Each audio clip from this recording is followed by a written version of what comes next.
Você quer saber quando o cara é culpado? É quando você faz a pergunta e a pessoa se esquiva de responder várias e várias e várias vezes. E foi isso que Sérgio Moro fez ontem. A Polícia Federal está investigando o Glenn Greenwald, jornalista do The Intercept, e todas as movimentações financeiras dele. O Sérgio Moro cruzou uma linha. Quando ele manda a Polícia Federal investigar um jornalista que vaza os crimes dele, ele cruza uma linha. É a linha que separa um país normal de uma ditadura ou de um modelo que está se tornando uma ditadura. Por quê? Porque a Polícia Federal, veja bem, muita gente me perguntou qual é o problema. Muita gente que é isentão ou que era bolsominion e está se arrependendo. Qual é o problema da Polícia Federal investigar o Glenn Greenwald? Quem não deve não teme, eles falam. Gente, a Polícia Federal são agentes pagos com dinheiro público para combater a criminalidade. Eles não são pagos para investigar quem o chefe deles, que no caso é o Sérgio Moro, quer. Eles não são pagos para serem a polícia privada do Sérgio Moro. Se ele quiser investigar o Glenn Greenwald, sem ter um crime, ele pode contratar um investigador particular com o dinheiro dele. Os policiais federais são pagos com o meu dinheiro, com o seu dinheiro, para acabar com a criminalidade do país. São questões de inteligência, crimes federais, tráfico de drogas, fronteiras, grandes organizações criminosas. É isso que a Polícia Federal faz. A Polícia Federal não existe prerrogativa nenhuma, em lei nenhuma, de que a Polícia Federal tem que ficar investigando os inimigos do chefe dela, que no caso é o Sérgio Moro. Então, se cruza uma linha. E a gente pode falar também do abuso de autoridade. Não pode o chefe da Polícia Federal falar: eu não gosto desse cara, e investigar ele. Imagina se hoje, amanhã, o Sérgio Moro decide, o governo Bolsonaro decide: vamos investigar todo mundo da oposição. E os meus, danem-se, vamos investigar só a oposição. Isso não pode, é assim que se começa uma ditadura. Foi assim que começou. Eles falavam tanto da Venezuela, começaram a chamar a Venezuela de ditadura, porque o Maduro ganhou as eleições, mas começaram a chamar de ditadura quando ele começou a perseguir a oposição. A oposição que tentava dar golpes nele sistematicamente, a mesma oposição que chegou a dar um golpe de Estado no Hugo Chávez mais de 20 anos atrás, é a oposição que ele começou a perseguir, começou a prender. Aí começaram a chamá-lo de ditador. E o Bolsonaro faz o mesmo. Ele vê um jornalista que está expondo todos os crimes do Sérgio Moro, e o Sérgio Moro tem carta branca para investigar toda a vida do cara e, se achar qualquer coisinha, colocar o cara na cadeia. Ele só não prendeu o cara arbitrariamente, como o Sérgio Moro é capaz de fazer, ele é acostumado a fazer prisões arbitrárias. Ele só não fez porque o Glenn Greenwald é um jornalista famoso mundialmente. É isso que os bolsonaristas estão tentando abafar, principalmente a mídia, a Globo, o Sérgio Moro e as redes do Bolsonaro. O WhatsApp dele, ele compartilha coisas nos mais de 10 mil grupos dele para os fanáticos bolsonaristas, para eles pensarem que o Glenn Greenwald é só um jornalistazinho qualquer. Eles estão tentando esconder o fato de que ele é um jornalista mundialmente famoso e reconhecido, que já ganhou todos os prêmios mais importantes do jornalismo. Não é só o Pulitzer e o Oscar, ele ganhou mais de 100 prêmios no mundo inteiro. Inclusive no Brasil ele ganhou o prêmio ESSA, que é o prêmio mais importante do jornalismo brasileiro. Ele ganhou prêmio na China, no Japão, nos Estados Unidos, em tudo que é lugar ele ganhou prêmio. E o Sérgio Moro sabe que não pode prendê-lo, então ele mandou a Polícia Federal investigá-lo para tentar achar qualquer coisinha, uma vírgula errada, ou um centavo que um dia ele não pagou de imposto, para ter um motivo para prendê-lo. É isso. É isso que separa uma ditadura do que não é uma ditadura. Então, gente, fica muito difícil para quem quer defender o Sérgio Moro defender depois disso. E agora a gente tem que falar sobre o papel da mídia, o papel dos jornalistas e da imprensa nisso. Num país sério, isso seria a capa, manchete principal de todos os jornais. Estaria em todos os telejornais como a matéria principal do dia. No Brasil, isso não saiu no Jornal Nacional, não saiu no Jornal da Record, não saiu no Jornal da SBT. Teve poucos segundos no Jornal da Band. E os poucos segundos no Jornal da Band foram de que o COAF estaria investigando. Porque quem falou foi o antagonista.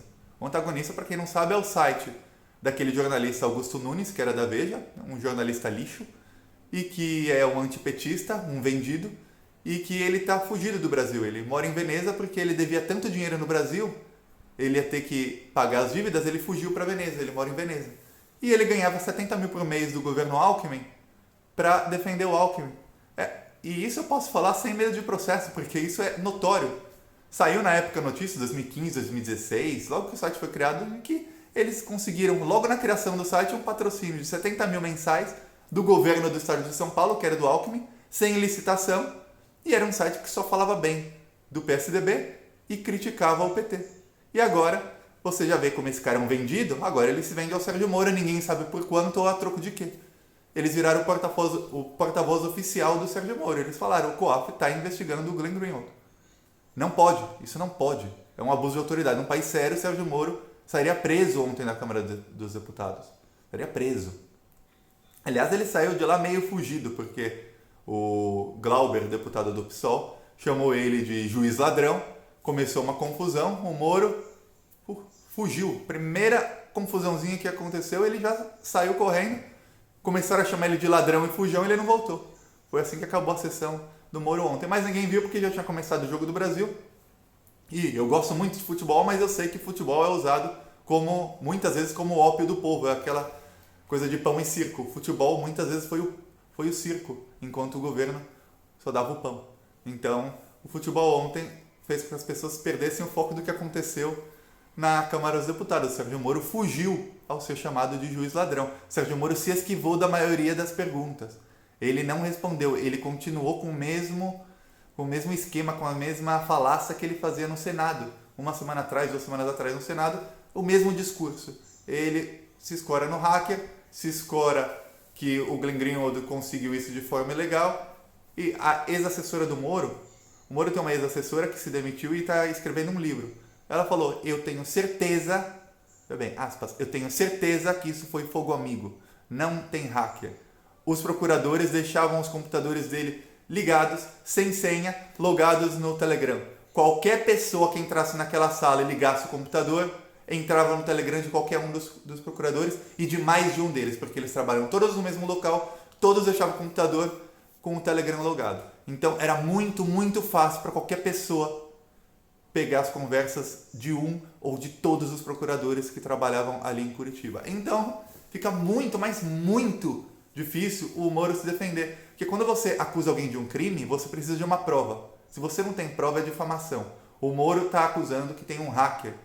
Mas o Moro, ele é o chefe da Polícia Federal. A Polícia Federal está investigando, tem 3 semanas. Faz 3 semanas que começou a Vaza Jato. Desesperadamente investigando. A Polícia Federal do Sérgio Moro está desesperada investigando. E eles não conseguiram uma prova, um indício, uma evidência de que teve um hacker. Porque se tivesse, ele mostraria, falava, ó, tem um hacker, tá aqui a prova, é um hacker, isso é criminoso, gente, não liguem para isso porque é criminoso. O pessoal ia ligar porque o conteúdo das conversas do Moro são vários e vários e vários crimes do Moro, inclusive ele confessou 2 já. Mas ele podia falar, tem um hacker, e mostrar a prova, mas ele não mostra a prova porque ele não tem prova de que teve um hacker. É muito, muito difícil a situação do Sérgio Moro. Galera, curte o vídeo, compartilha, a gente tem que mostrar para o pessoal que o Sérgio Moro tá mentindo, porque ainda 50% da população aprova o Sérgio Moro. Isso é muito, metade do Brasil apoia o Sérgio Moro. A gente tem que pensar que a grande maioria das pessoas não acompanha o noticiário político. Eles só leem uma manchete ou outra, eles escutam a manchete do Jornal Hoje, do Jornal Nacional, e eles não prestam atenção no resto.